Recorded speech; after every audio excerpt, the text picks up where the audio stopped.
বাঙালিদের অন্যতম ভ্রমণ স্থানগুলির মধ্যে বেলুড় মঠ হল অন্যতম। বহু দূর দূরান্ত থেকে মানুষের পদধূলি পড়ে এই বেলুড় মঠে। মন্দির কখন খুলছে, ভোগ প্রসাদের জন্য কত টাকা মূল্যের টিকিট কাটতে হবে, বাড়িতে ভোগ প্রসাদ নিয়ে যাওয়া যাবে কিনা, এই সমস্ত বিস্তারিত তথ্য থাকছে এই ভিডিওর মাধ্যমে। তাই ভিডিওটা স্কিপ না করে সম্পূর্ণ ভিডিওটা দেখতে থাকুন, সঙ্গে থাকুন। নমস্কার বন্ধুরা, বঙ্গ ট্রাভেলস ইউটিউব চ্যানেলে আরও একটা ব্লগে আপনাদের সবাইকে স্বাগত। আশা করি আপনারা সবাই ভালো আছেন, সুস্থ আছেন। সকাল সকাল দুজনে মিলে স্নান বাড়িতে পুজো সেরে নিয়ে বেরিয়ে পড়লাম বেলুড় মঠে ভোগ খেতে যাবো বলে। তাই সোজা আমরা অটো করে দক্ষিণেশ্বরে চলে এসেছি। এবার আমরা স্কাই ওয়াক ধরে ওপরে উঠবো।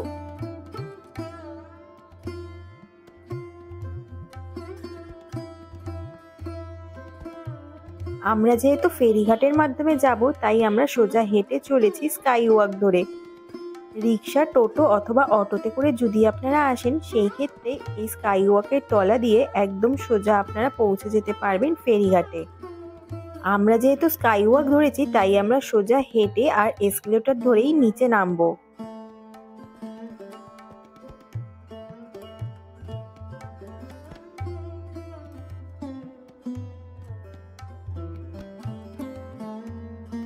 এই হলো মন্দিরের মেন গেট। মন্দিরের ভেতরে প্রবেশ না করে আমরা সোজা বাঁ দিকে রাস্তা ধরে চলে যাব ফেরিঘাটে।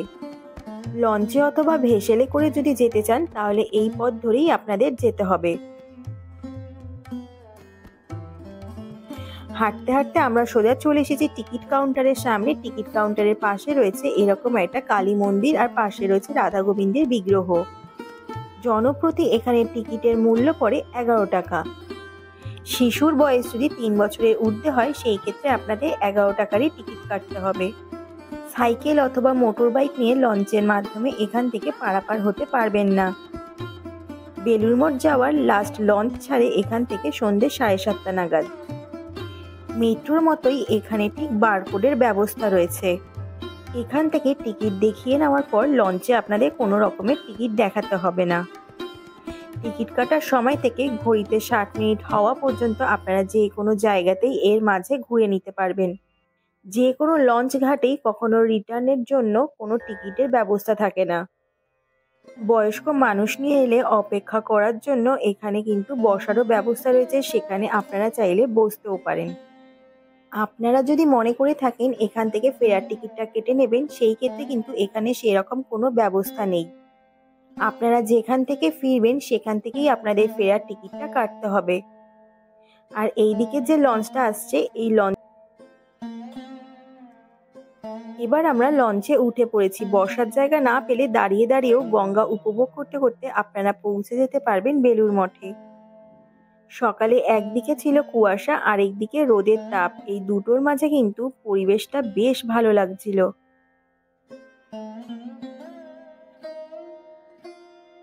কুয়াশা থাকার দরুন দূর থেকে বেলুড় মঠের চূড়া দেখা যাচ্ছিল না।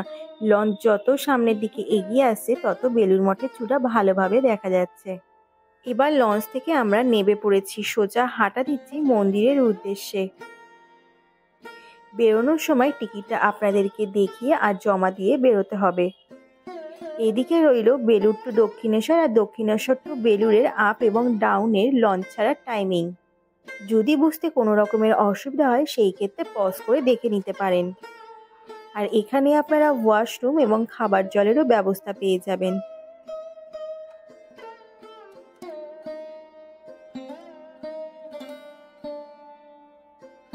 ফেরিঘাট থেকে বেরিয়ে সোজা রওনা দিলাম মন্দিরের উদ্দেশ্যে। এখান থেকে বেরোনোর সময় বাঁদিকে আপনারা অনেকগুলি দোকান দেখতে পাবেন। চা, বিস্কুট, এছাড়া লুচি, পরোটা সমস্ত কিছু এই রাস্তাতে পেয়ে যাবেন। এই রাস্তায় ঢোকার পূর্বে সোজা যে রাস্তাটি চলে যাচ্ছে, ভোগ প্রসাদ গ্রহণ করার পর ওই রাস্তা ধরেই ফেরিঘাটে আপনাদেরকে আসতে হবে।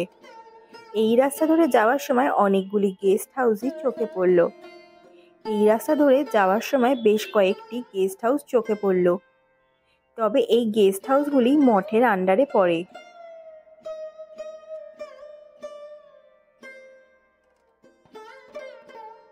ঢোকার ঠিক ডান দিকেই রয়েছে বেলুড় মঠের অনুষ্ঠান সূচি।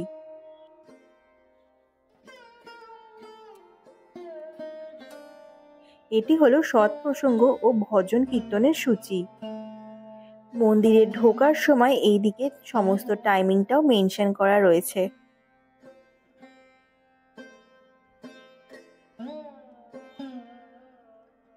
এদিকে রয়েছে রামকৃষ্ণা মিউজিয়াম। ভিজিটিং আওয়ার্স কটায় কটায় রয়েছে সমস্ত কিছুই মেনশন করা রয়েছে, দরকার পড়লে আপনারা পজ করেও দেখে নিতে পারেন। শরৎকাল থেকে শুরু করে শীতকাল পর্যন্ত এখানে পরিবেশটা ভীষণ সুন্দর ও মনোরম থাকে। চারিদিকটাই যেন সবুজে সবুজ। মূল মন্দিরে প্রণাম সেরে নিয়ে এবার আমরা সোজা চলে যাব দুপুরবেলার ভোগের জন্য যে কুপন কাটতে হয় সেই কুপন কাউন্টারের দিকে। মূল মন্দির সম্পর্কে সম্পূর্ণ বিস্তারিত তথ্য এখানে দেওয়া রয়েছে।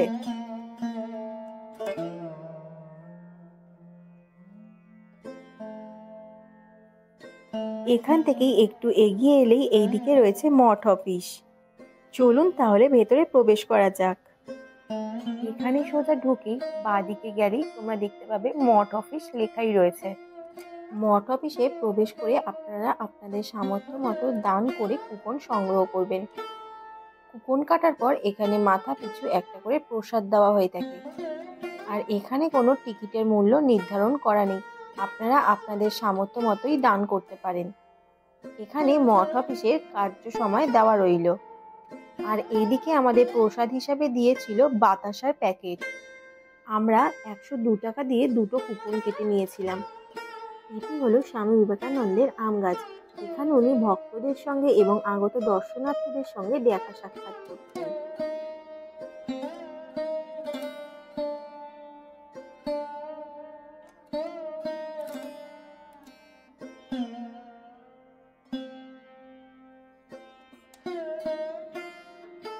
আম গাছের পাশ ধরে এলেই এখানে আপনারা পেয়ে যাবেন শ্রী রামকৃষ্ণের পুরনো মন্দির। বেলুড় মঠ প্রতিষ্ঠা করার আগে এটি ছিল শ্রী রামকৃষ্ণের পুরনো মন্দির। এখানে শ্রী রামকৃষ্ণদেবের নিত্য পূজাদি অনুষ্ঠিত হতো। এখানে শ্রী রামকৃষ্ণদেব, মাতা ঠাকুরানী ও বিবেকানন্দ পূজা অর্চনা ও ধ্যান করতেন।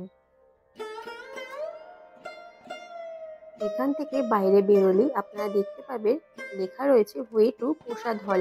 আর এই যে ডান দিকে যে সোজা গেটটা দেখছেন ওইখান থেকেই প্রসাদ কক্ষে যাওয়ার জন্য রাস্তা রয়েছে।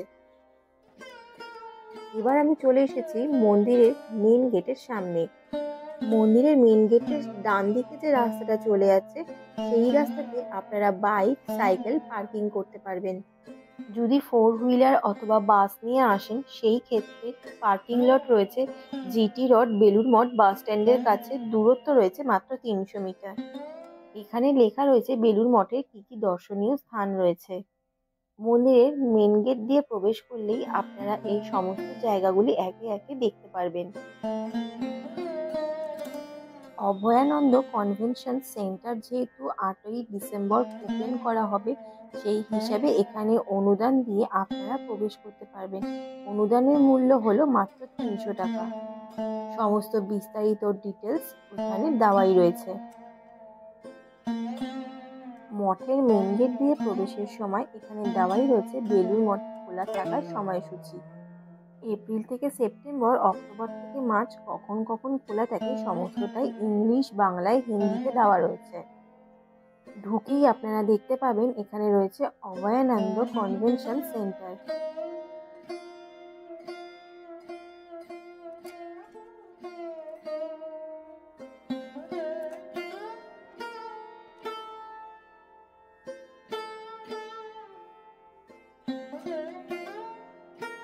এই বিল্ডিং এর কোন ফ্লোরে কি কি রয়েছে তার সমস্ত ডিটেলসও এখানে দেওয়া রয়েছে, আমি শেয়ার করে দিলাম।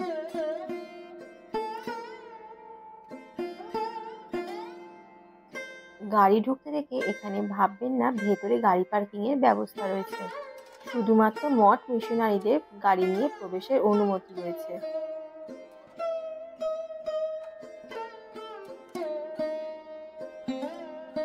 এই রাস্তা দিয়ে ঢোকার সময় আপনারা দেখতে পাবেন রয়েছে রামকৃষ্ণ সংগ্রহ মন্দির।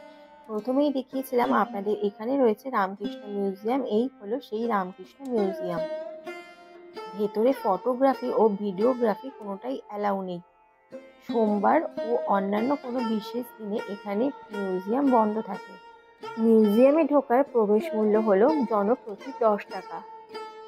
এর ভেতরে রয়েছে মাতা ঠাকুরানী, শ্রী রামকৃষ্ণদেব ও বিবেকানন্দের বেশ কিছু ব্যবহৃত জিনিসপত্র। মিউজিয়ামে ঢোকার জন্য জুতো আপনারা বাইরেও খুলে রেখে যেতে পারেন অথবা বিনামূল্যে জুতো জমা দিয়েও যেতে পারেন। আর মিউজিয়ামের ঠিক অপোজিটেই রয়েছে সুলভ শৌচালয়। এখানে ইউরিন হলো মাত্র 2 টাকা আর ল্যাট্রিন হলো মাত্র 5 টাকা। মূল গেট দিয়ে ঢোকার সময় আপনারা একটি তরুণ গেট দেখতে পাবেন। এছাড়াও ভেতরে আরও একটি তরুণ গেট তৈরি করা হয়েছে।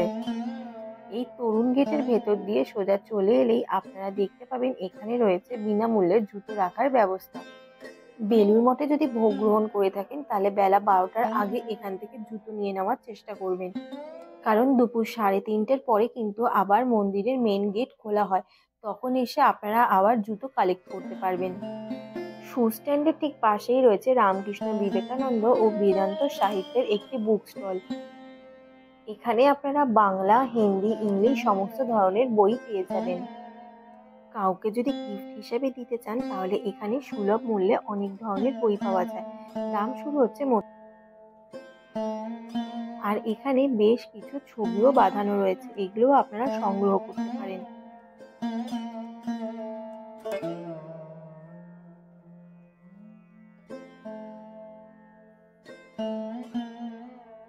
এই হলো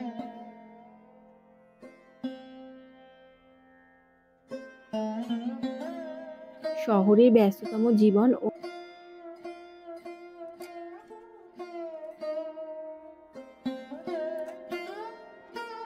মূল মন্দিরে প্রবেশের পর আর কিছু পান আর নাই পান, একরাশ মানসিক শান্তি পাবেন এইটুকু বলতে পারি।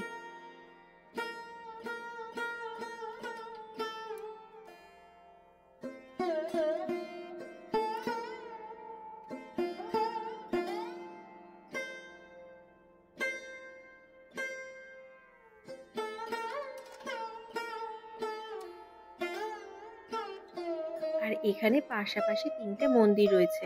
কোন মন্দিরে কি রয়েছে সেটা অবশ্যই দেখাবো, আর সমস্ত বিস্তারিত ডিটেলস কিন্তু এখানে বোর্ডে দেওয়াই রয়েছে।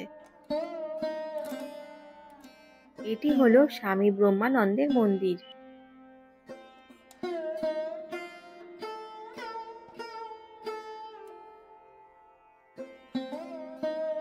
কোনো মন্দিরের ভেতরেই এখানে ফটোগ্রাফি অ্যালাউ নেই।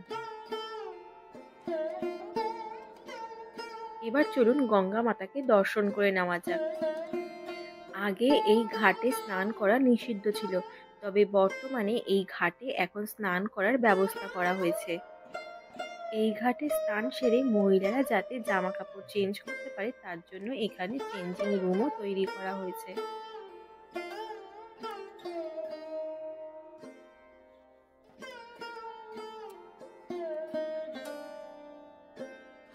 এবার চলে এসেছি স্বামী বিবেকানন্দের মন্দিরের সামনে। স্বামী বিবেকানন্দের পবিত্র দেহ এখানেই অগ্নিতে সমর্পণ করা হয়েছিল। সেই স্থানটির ওপরেই স্বামী বিবেকানন্দের মন্দির প্রতিষ্ঠা করা হয়েছে। আর এই সমাধিপীঠে শ্রী শ্রী রামকৃষ্ণ দেবের 7 জন সন্ন্যাসীর দেহ অগ্নিতে সমর্পণ করা হয়েছে, তাই এর নাম হয়েছে।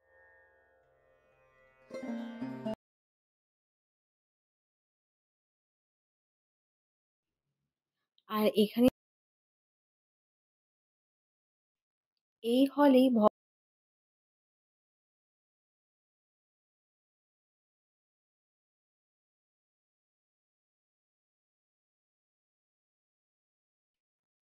এবার আমরা সোজা চলে এসেছি শ্রী শ্রী মাতা ঠাকুরানীর মন্দিরে।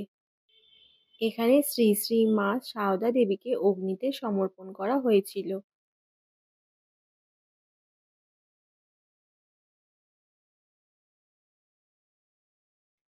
মন্দির চত্বর তো প্রায় ঘোরা কমপ্লিটও হয়ে গিয়েছে। এবার আমরা সোজা চলে যাচ্ছি প্রসাদ কক্ষের দিকে। প্রসাদ কক্ষের দিকে ঢুকতেই প্রথমে এখানে আপনাদের কাছ থেকে কুপন নিয়ে নেওয়া হবে। কুপন জমা দিয়ে সোজা চলে যেতে হবে ওয়ে টু প্রসাদ হলের দিকে। প্রসাদ কক্ষের দিকে যাওয়ার রাস্তাটা কিন্তু বেশ অনেকটাই রয়েছে। ঢুকে এখানে সারি সারি অনেক কল রয়েছে, এখানে আপনারা হাত মুখ ধুয়ে নিতে পারেন। এছাড়া এই জলকে পানীয় জল হিসাবেও ব্যবহার করতে পারেন।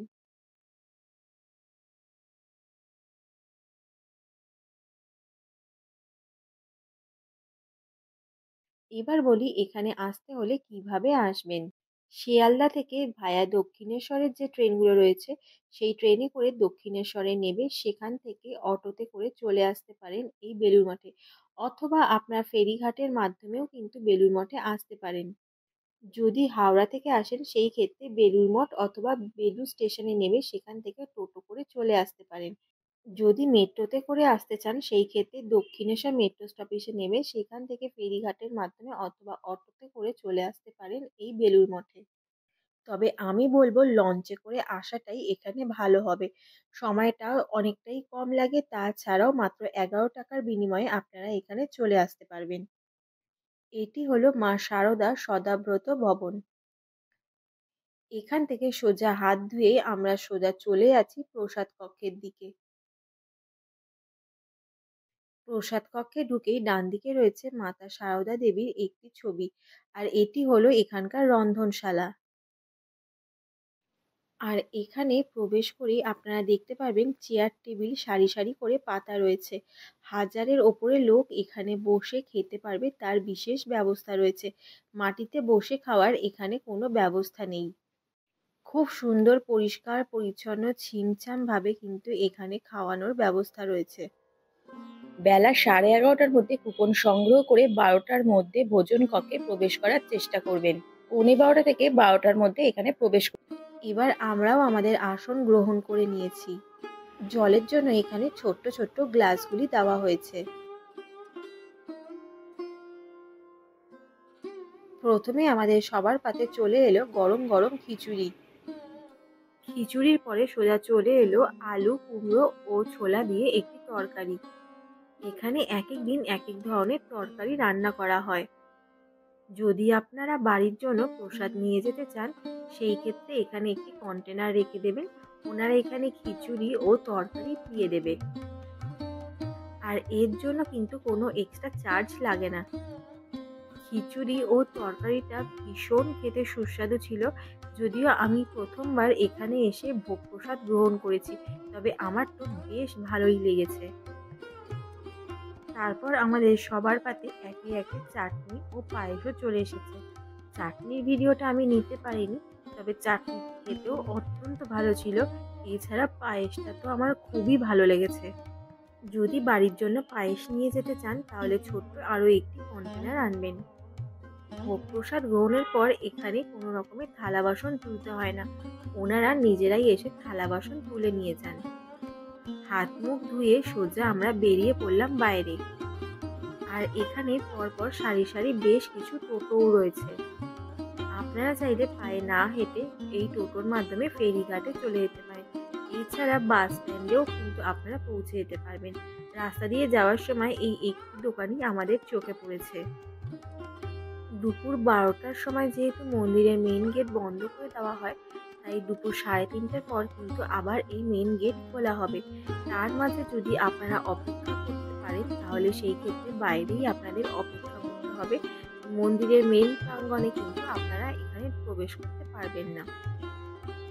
সোজা রাস্তা ধরে গেলেই আপনারা মেন রোড পেয়ে যাবেন। ফেরিঘাটে যাওয়ার সময় পরপর সারি সারি অনেকগুলি টোটো দাঁড়িয়ে থাকে।